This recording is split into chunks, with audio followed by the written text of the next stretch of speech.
Take up our global impact offering. We're going to take it up over the next couple of weeks. We are actually going to take up our tithes and offerings at the same time. So someone wants to get the basket. If you're a visitor, just let it go past. But if you look, I'll put a little card on your thing, and you don't have to do this today, but take away and think about it. But if you want to do it today, you can. And basically, we have a budget for our missions giving, and it's not a massive budget. It works out to be about £250 a month is what we're able to sow. And some of that is picked up through our tithes and offerings on a Sunday, but we're a small church. And so what I'm asking for you to do is partner with us on as a community, and say, well, I give my offerings, I give my tithes, but maybe you can place £10 a month, or £1 a week, or £5 a month, or something, just that would go, and it goes directly to this. It doesn't go towards my salary, it doesn't go towards the rent, it doesn't go to anything. It just goes directly to Time for Tea, the youth, the stuff that's in the Dominican Republic, and that's where it goes. So, it's a good place to start. Me and Helen have been doing this for quite a few years, and we started off with just, it was like $1 a week or something. But I'm quite impressed about how God's released finances into my family that I can sow regularly. So you can either give a one-off donation today or next week or over the next couple of weeks, or why don't I challenge you? Why don't you say, I'll give up one coffee a week, or one McDonald's, or one thick shake, or whatever, and I will sow that money into the kingdom. I'll sow it in, and I will know that it will go and help kids on a rubbish tip in the Dominican Republic. I know it will get kids off of my street in my estate and get them into youth. I put the church bank account details on there, because if you're anything like me, you'll be really, really enthusiastic for the first 3 days, and then you'll forget about it. And then in 6 months' time, you'll come up and say, Pastor, I was going to give into that missions offering, I must get around to it. So you can set up a direct payment straight into our account. You can stop it whenever you want. If you're not in a financial position to do anything, that's cool. Stick it on your fridge and say, I'm going to pray every morning when I make my sandwiches for work. Whatever it might be. But I'm just challenging you to think, let's think beyond our community and let's reach out. Amen? So there is pens as well, so if you want to fill it out today, that's fine. If you want to take the pen home and come back next week, we'll be taking this up for the next few weeks. But I just really challenge you, can you get on board and can you help us? We're going to take our tithes and offerings as well, so someone wants to pass those baskets around. And as we're passing them around, if you want to stand up and shake someone by the hand and welcome them to church. And so I'm really glad they shut the door, now it's warm. I have done before. I think I did once. I'm doing a series. That sound good? Look at you all very frightened now. You'll rabble on about the same thing for the next couple of weeks. We're in trouble. So this week and next week, and then the third week is actually Dave Day, and my old pastor, my mum and dad, and our old pastor's coming to preach. And then there'll probably be one more after that. So cool. We're coming to the end of 2014. Everybody likes to finish well, don't they? It's always good starting well, but finishing well is even better, Proverbs 4 verse 18 says, the path of the righteous is like the morning sun, shining ever brighter until the full light of day. We're caused as Christians to continuously grow brighter, not continuously grow duller. For many of us, that is, and for myself, sometimes that does seem to be my experience, is I tend to glow brighter than duller. But I think as Christians we're called to be continuously growing and reflecting more of who God is to our community. And I think the problem, sometimes even I find it, you get to the winter and it starts to get cold and it's kind of it's nice, Christmas is coming up, you get to eat too much food and chill out, eat mince pies, have a nice time. And it can be a wind down time, and we do need to wind down in the physical. I'm all up for having a holiday. And for chilling, but I think as a church we're in a transition. We moved into this building, which is amazing, and we've got 2 more weeks in here, and then we're back in the main hall, and we actually have momentum in our church, and I think it's really important that we stay on the ball, because we could just sit back and relax into the Christmas spirit and think, hang on, It's a bit quiet this morning, but everybody that's not here has rang me and told me why they're not here. I think that's amazing, actually. I didn't even ask them to, but they did. It was like, yeah, that's cool. But if everybody turns up on a Sunday, there's over 40 people in our church. You know, and I remember at the beginning of the year, and if they came on time like Jamal did that, I couldn't resist, Jamal. I couldn't resist. Just about made it. Couldn't resist. Write that from the tape. Oh, I do the tape. I'll leave it on. I just want us just to keep on the ball. You know, we've had people joining and things are happening, but let's not relax. Let's enjoy this season, but let's just keep pressing forward. Amen. You know, I think people who finish well have the right focus. You know, I remember I had a job in the Southern Cross Hospital, and I was about to go to Bible college, and my boss said to me, Michael, make sure you finish well. And I was like, oh. But then I realised why, because I could have quite easily sat back and just relaxed. The new manager had come in, but I thought, no, I'm going to make sure I leave this at the best I can. So I pushed in even harder. You know, John 4 verse 23 says, but the hour is coming, and it is now here, when the true worshippers will worship their Father in spirit and in truth, for the Father is seeking such people to worship Him. You know, people who are finishing well, who have got their focus right, they worship something, you know. You can worship your rugby club, you can worship whatever it might be. But people who, if we're Christians, we're called to worship God. Now, I'm not talking about suddenly you don't do anything in the world, but I'm talking about whether you put God when you do this other stuff. You know, worship is far more than coming to church on a Sunday morning and singing 2 slow songs and 2 fast songs. But that's what we've made it. We've made it about what we do here. But I want to tell you, this is only a minute bit of your worship life.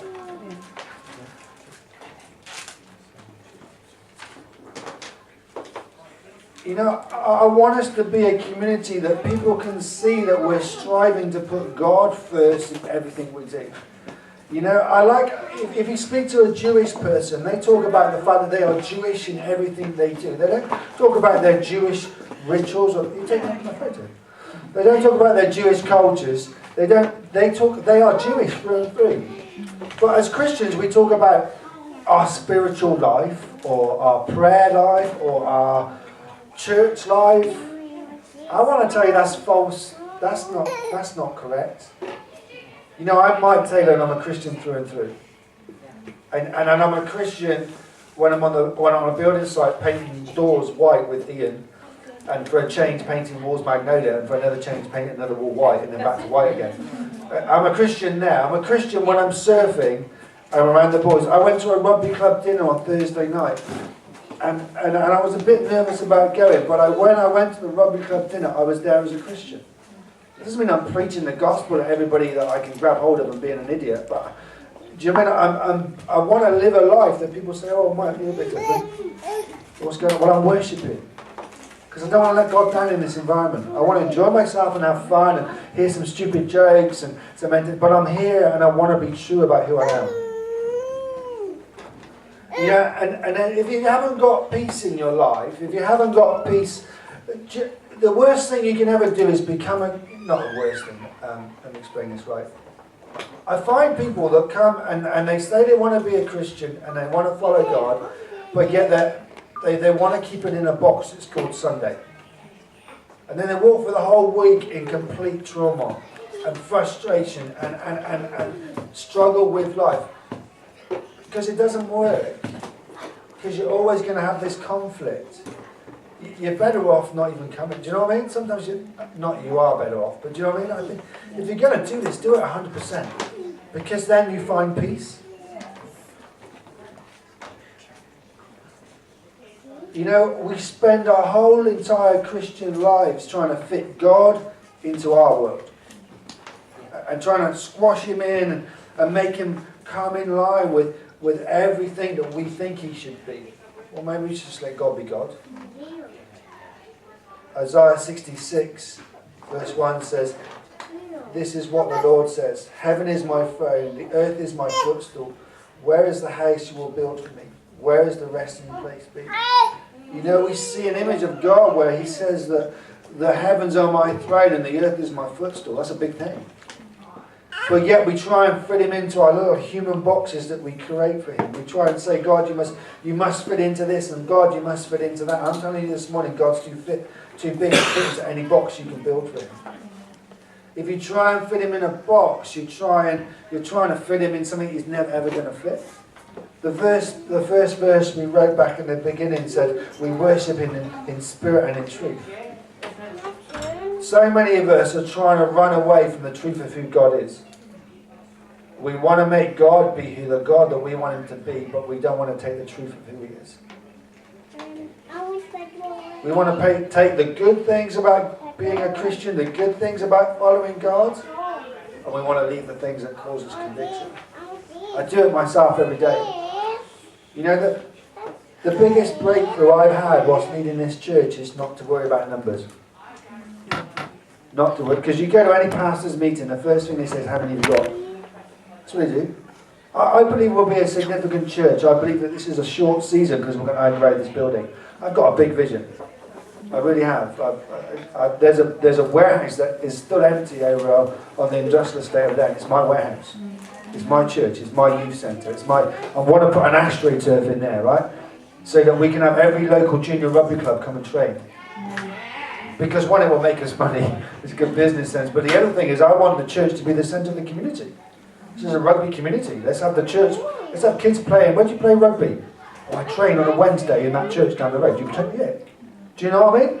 And that's my vision. But I'm going to be satisfied with God if he gives me 35 people in a nursery on a Sunday. I'm going to be satisfied.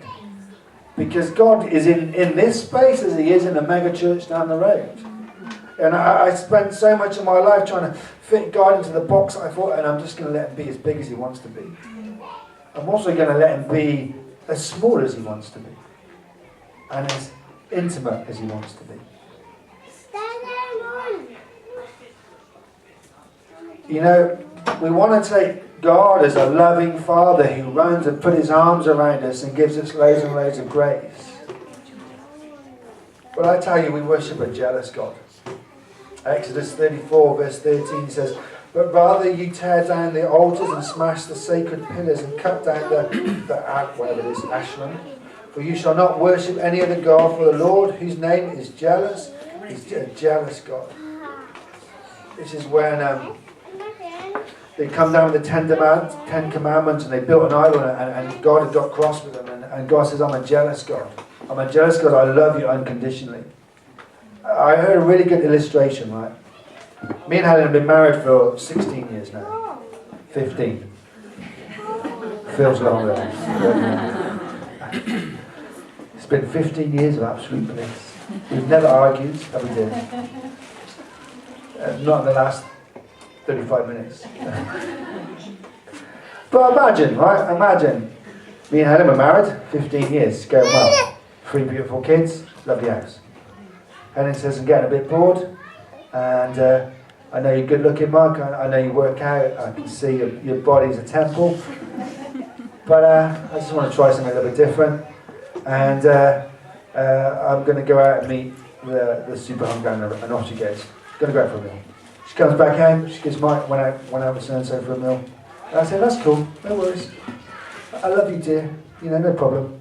When are you going to see him next? Oh, next week. Oh, no problem.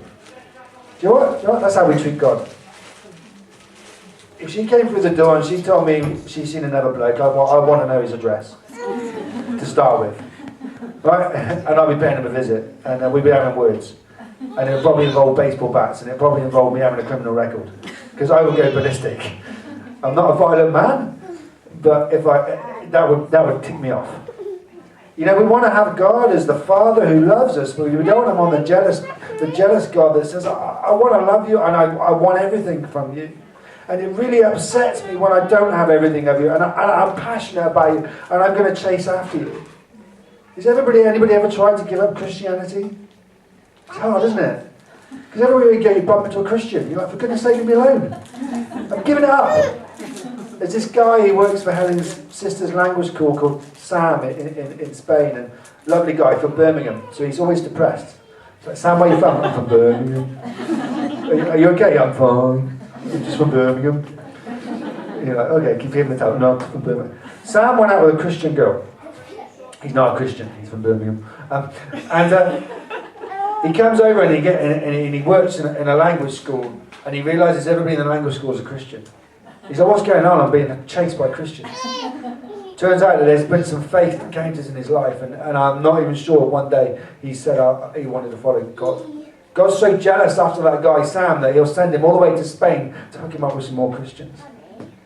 You know, he ends up living in a house with another Christian. He's like, this is just stupid. That's how jealous God is, because he will run after you and run after you and run after you. We want the God who's a loving Father, and yes, he is a loving Father, but we also need to have the God that comes up and gives us a kick up the backside and says, I'm going to fight for you. Or that when you come in and you've done something wrong, he says, you're an idiot. I love you, but that was well out of order. You know, we've lost the fear of God in our charismatic Christianity. It's all about loves, kisses and hugs. But I want to tell you something, like God gets so mad with you. Out of love and passion, he gets like, come on, Mike. There's times, and I value it in my life when I know I've messed up, that I get this severe, really bad conviction, and I thank God for it. Because it's God saying, I love you so much, I want to convict you, Mike, over that. I want you to be the different person. I want you to finish well. I want you to have a heart after me, so I need to bring conviction to you because I'm jealous for you. Amen. You know, there's a war in your heart. The devil wants your heart, but God wants it more. You know, 2 Corinthians 11 verse 3 says, but I am afraid that just as evil was deceived by the serpent cunning, your minds may somehow be led astray from your sincere and pure devotions to Christ.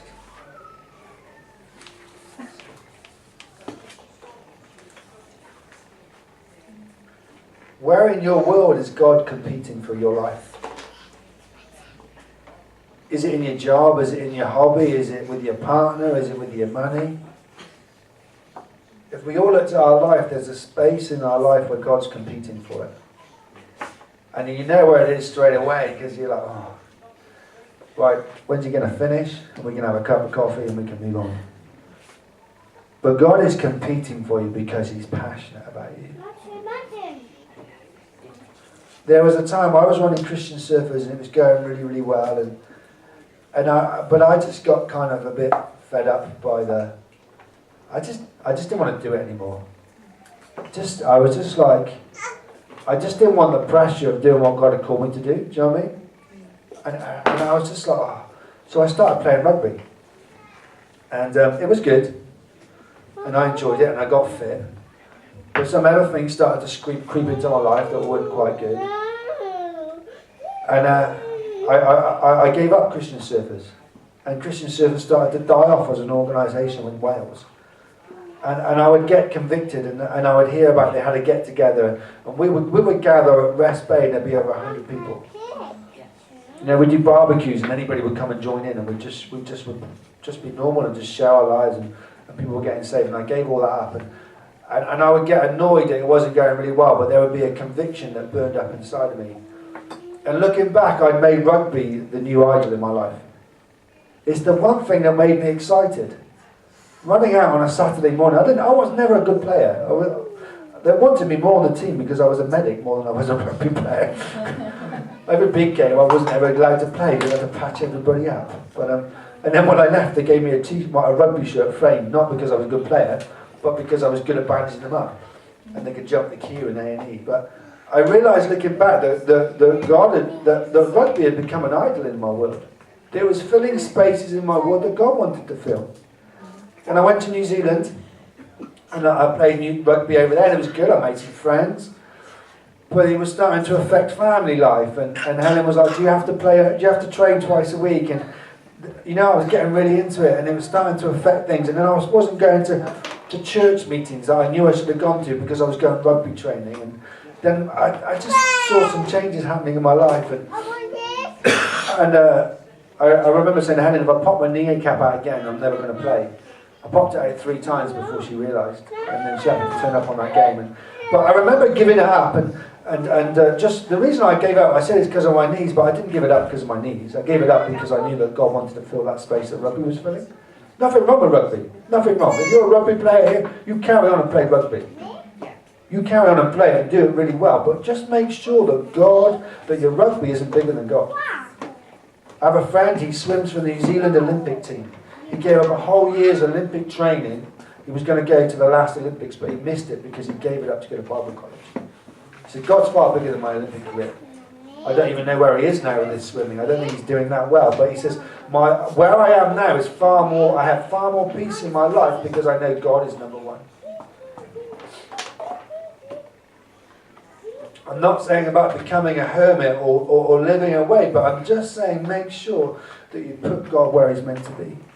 We talk about idols and we talk about them as Old Testament things, and we've seen the idols where we've seen the Buddha. You know, if you've ever been to India or those kind of places, you'll see these symbols. Let me tell you where the modern day idols are in our nation. One is rugby. Rugby's on a Sunday morning. It would make more sense for them to move rugby to a Sunday afternoon. It would, it's practical. But they won't. Because the devil knows if he can keep it on a Sunday morning, there's so many young guys and girls that aren't in church. It's a bit down, isn't it? But if you want to finish well, we need to get these things right. You know, the world will always promise you something that it can't deliver. It will promise you fame. It will promise you riches. It will promise, and 99% of the time, it will never deliver it to the standard you expect. Because once you get there, you want something else. You know? Once I become the next world champion at surfing, I want to do it another year and another year. You know, once I get my All Black call up, I told them I was available for yesterday, but they didn't give me a ring. But I'm just, you know, there'll be another game. There'll be another game. The one thing about God is when you let him into your life, you're never disappointed. He's the creator of the universe. If he can't satisfy everything you need, is he not?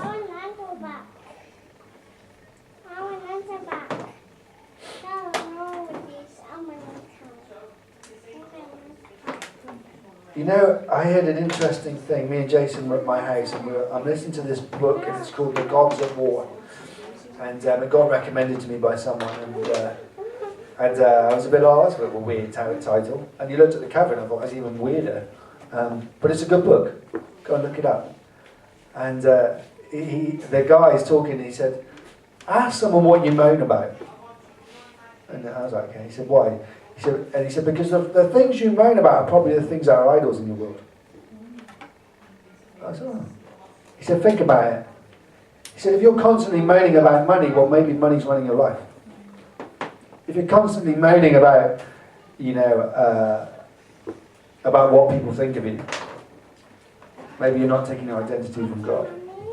Maybe if you're constantly moaning about the job that you've got and it isn't what you want, maybe God's saying, well, you need to trust me. Maybe maybe your job is bigger than me. Do you not trust me that I can put you in a job that's really hard work, but I'll get you through? You know, the path that we're being called onto as Christians is a path to genuine happiness. But it's a path that we can't neglect. This is a true story. I Googled it. It's a great research tool, Google. Every pastor's best friend. There's this famous parachutist, and they do these skydiving things where they jump out of a plane and they hold hands and they do all the funny things. Well, there always has to be a guy that has to film that, because they mark it when they get to the bottom by the guy filming. And they play the video back, and the video team say, "Oh, that was good.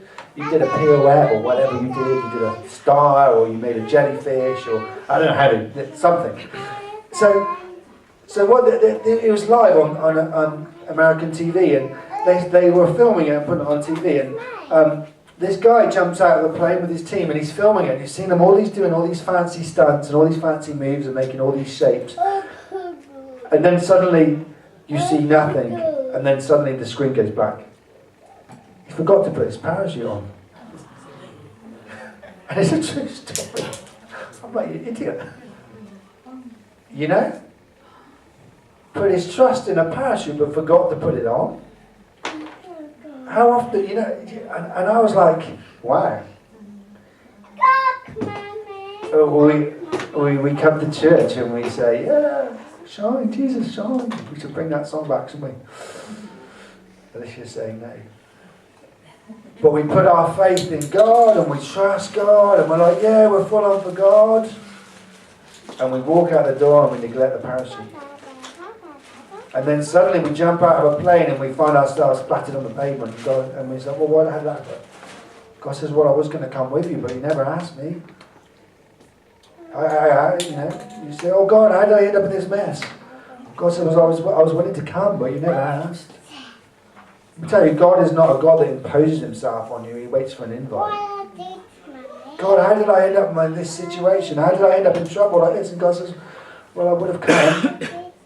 If you just prayed to me on the way to work, maybe I would have done today with you.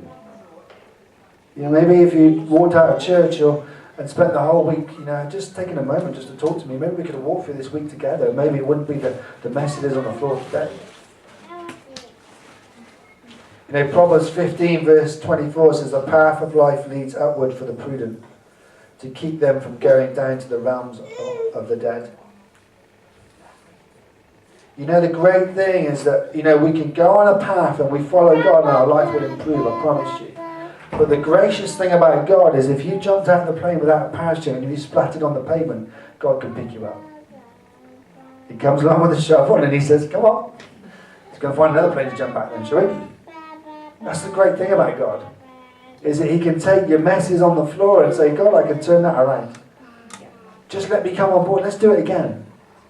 You talk to most mature Christian, they won't say you a Christianity that's all about success stories.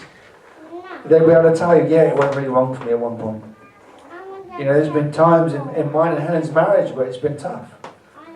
We went to Bible college and flipping out, we looked at each other, I don't think I like you anymore. She's like, I don't think I like you anymore. But we're married. Yeah, problem there. And I'm at Bible college. We prayed. We said, God, you've got to come and get involved in this. We've got to, and we fell back in love. And there's times like that again, we've had a row over something or other, and I'm driving the car and I'm thinking, if I dug a big hole in the garden, how many weeks? 3 weeks. If I left it, God says, just get me on board. Oh, sorry, God. Okay, God, come on, be in charge of this. It's time to give God back control. It's time to give God all your worries. There's a story in the Bible of a rich man, and he sees Jesus and he says, Jesus, I want to follow you. Jesus says, that's great. This is the only person in the Bible that he says this to. He says, sell everything and follow me. Look, that's a big statement. Sell it, give it all to the poor and follow me. And the reason he said it to that rich man is he realized that he could never truly follow God until he got rid of his love of money. Heavy stuff this morning, I know it is. But I say it to you in love and grace and mercy because I want us to be the freedom generation. I'm not asking you to become a hermit. I'm not asking you to run away. I'm not asking you to give up stuff. But I'm asking you just to take a moment when you finish in 2014 to say, is God in control of that? Is God number one? God may have well made you successful in your current position. One, because he wanted you to be successful, but one, he wants to glorify himself through you. We spoke about Joseph and his technicolored dream coat. The reason he went from success to success is one, because he still had a hope in God and he kept his heart right, and because God wanted to glorify himself through him. And he finds himself the second most powerful person in the entire world, because God wanted to glorify himself through that. Sean, if you want to come up and play something.